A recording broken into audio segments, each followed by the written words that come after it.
Hi, my name is Dr. Gowda. I'm the Medical Director of Texas Sleep Medicine, and I'm a board-certified sleep medicine physician here in Austin, Texas.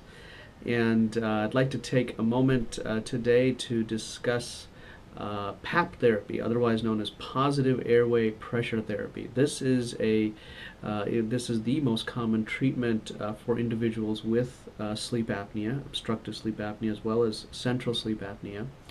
And CPAP therapy or PAP therapy works by delivering a certain set pressure of air to the back of the airway, otherwise known as the oropharynx, and that pressure prevents the collapse of tissues in the airway.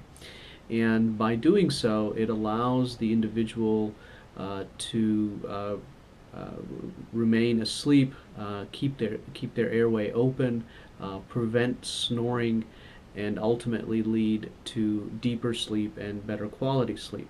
At the same time, reducing all of the cardiovascular risks that are often associated with sleep apnea. There are different types of positive airway pressure therapy. There's something called CPAP, or continuous positive airway pressure, and this delivers a set amount of pressure during inhalation as well as during exhalation. And the pressures range from as low as 4 centimeters of water pressure up to about 20 centimeters of water pressure. And the amount of pressure necessary to keep the airway open is often determined during a sleep study, and the new generation of PAP devices can also automatically adjust the pressure depending on need. For example, when we sleep on our backs, the airway is more likely to collapse because our tongue falls back. Also, during a certain stage of sleep called REM sleep, or rapid eye movement sleep, we're more likely to have more significant obstructive breathing.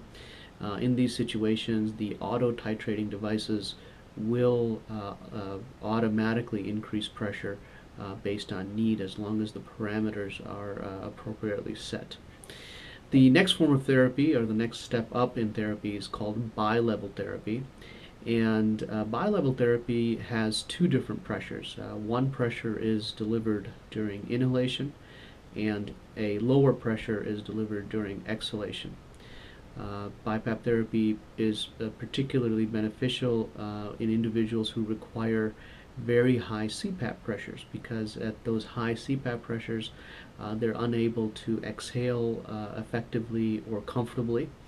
And that bilevel drop in pressure allows the exhalation to be much more comfortable, and for them to be able to use the therapy throughout the course of the night. A typical setting for bilevel, the typical gradient between pressures is about 4 centimeters of water pressure. However, that can be variable depending on the individual need. Typically, the expiratory pressure is sufficiently increased to prevent actual apneic episodes. After that, the inspiratory pressure is increased until partial obstructive breathing, snoring is eliminated.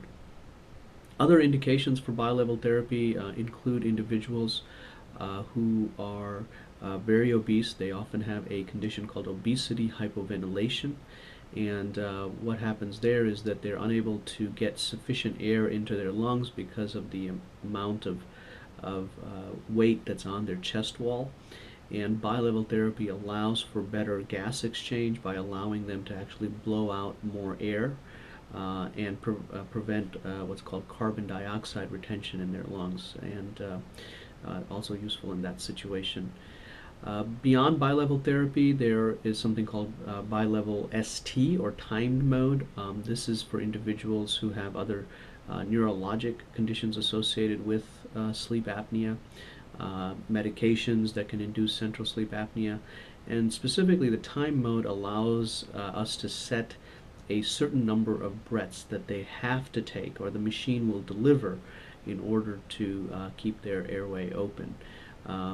Typical setting, typical breath rate is anywhere from about 8 to 12 breaths per minute, and if they're not breathing, the device will actually deliver that pressure to them.